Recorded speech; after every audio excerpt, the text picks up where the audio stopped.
Como se preparar para a prova do Enem de 2024? Bom, eis a pergunta de 1 milhão de euros, dólares, sei lá. Eis a pergunta que todo mundo quer saber e eu estou aqui para responder para vocês. Primeira coisa que o aluno precisa entender de uma vez por todas é que a prova do Enem é uma prova conteudista, mas não é conceitual. Paulo, mas o que é que significa isso? É que é uma prova que é pautada em competências e habilidades. Ou seja, ela não é uma prova que vai exigir do aluno, por exemplo, perguntas do tipo o que é tal conceito, ou quem fez tal coisa, ou o que é isso, ou o que é aquilo. Não, não, não, não, não, não, não. A prova do Enem não funciona dessa maneira. A prova do Enem, ela trabalha a partir da ótica, da ideia que o aluno precisa dominar conteúdos prévios e a partir desses conteúdos ela vai fornecer documentos, textos, cartas, fontes, imagens, gráficos, que seja. Ela vai fornecer ao aluno informações para que através dessas informações o aluno possa desenvolver as competências e habilidades expressas pela prova do Enem. E a partir daí, elas vão ser cobradas e avaliadas através de verbos operatórios como descrever, analisar, compreender, relacionar, associar, identificar, dentre outros. Dessa forma, uma boa maneira de você se preparar para a prova do Enem é compreendendo exatamente as competências e habilidades que a prova traz. Mas, Paulo, afinal de contas, quais são essas competências e essas habilidades? Bom, ao todo, são 6 competências e 5 habilidades para cada uma delas. Significa dizer que nós temos 30 habilidades e 6 competências. Mas é muito importante que você entenda que você não precisa memorizar todas. É importante que você entenda as competências e as habilidades vão ser trabalhadas ao longo desse processo, ao longo da sua preparação para a prova. Tá, e quais são essas competências? Bom, se você for olhar o título das competências do Enem na matriz de referência da prova, você vai ver que são títulos gigantes, mas eu estou aqui para resumir para vocês. Por exemplo, competência 1, cultura e identidade.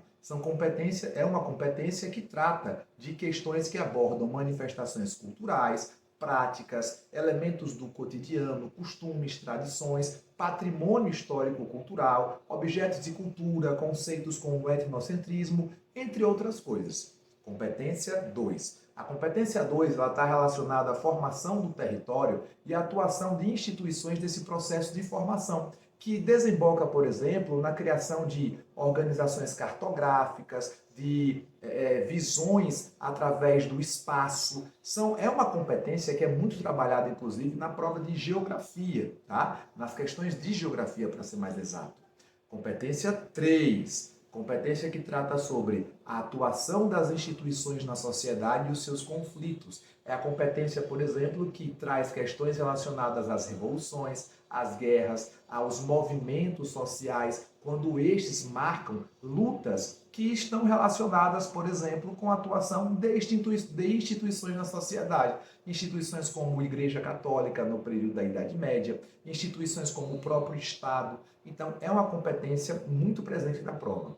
Competência 4, mundo do trabalho e modos de produção. É uma competência que trata sobre relações de trabalho, sobre práticas de produção ocorridas ao longo do tempo e espaço. É uma relação que trata, por exemplo, dos chamados modos de produção, feudalismo, escravismo. É uma competência que está muito ligada, inclusive, quando cobrada na prova, a questões de geografia e sociologia, principalmente porque trata de temáticas vinculadas à Revolução Industrial e às novas dinâmicas de trabalho trazidas durante o capitalismo, ao longo do capitalismo.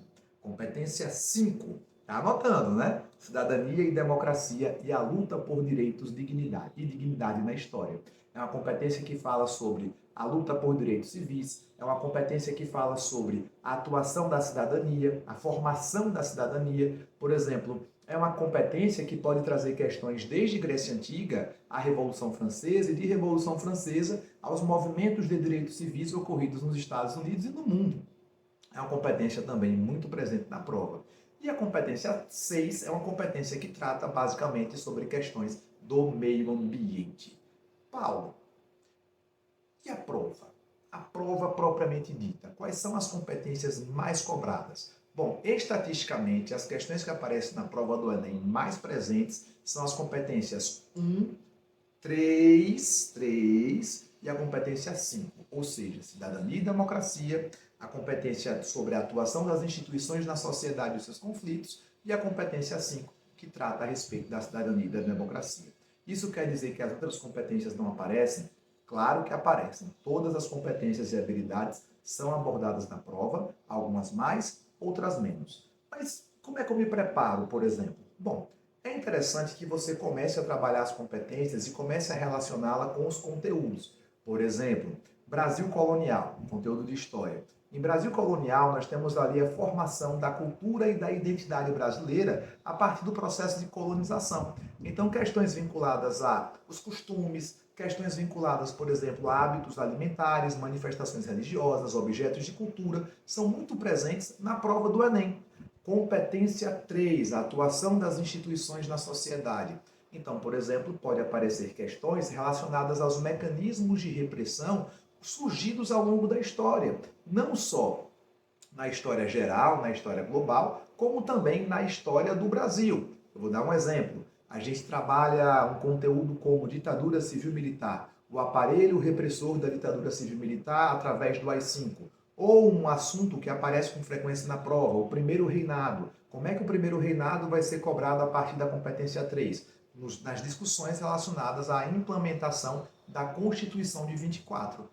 Mas, Paulo, a Constituição de 24, ela não seria uma questão de direitos e aí não cairia na competência 5? Não, porque nesse caso a gente está se referindo a como o Estado Imperial Brasileiro implementou políticas que agiram diretamente na sociedade. Competência 5, cidadania e democracia. É a terceira competência mais cobrada, como eu já havia comentado, e aí pode aparecer questões sobre Grécia Antiga, o que era a cidadania no mundo grego, né? Ele vai trazer um texto do Aristóteles, por exemplo, e aí vai exigir que o aluno compreenda como era a atuação do cidadão na Grécia Antiga. Ele pode trazer, por exemplo, uma questão sobre temáticas envolvendo a Era dos Direitos, iniciada lá no Iluminismo com a Revolução Francesa. Ele pode trazer uma questão que traz uma fotografia da Rosa Parks, isso, aquela senhora que foi destaque na luta por direitos civis do movimento negro nos Estados Unidos. Bom, é interessante que você comece a todas as vezes que estiver estudando um conteúdo, vincule ele a essa competência. E como é que eu faço isso? Bom, primeiro é preciso que você entenda a competência, como eu já falei. E segundo, acompanhe aqui o canal, que comigo você vai aprender cada vez mais sobre essa temática.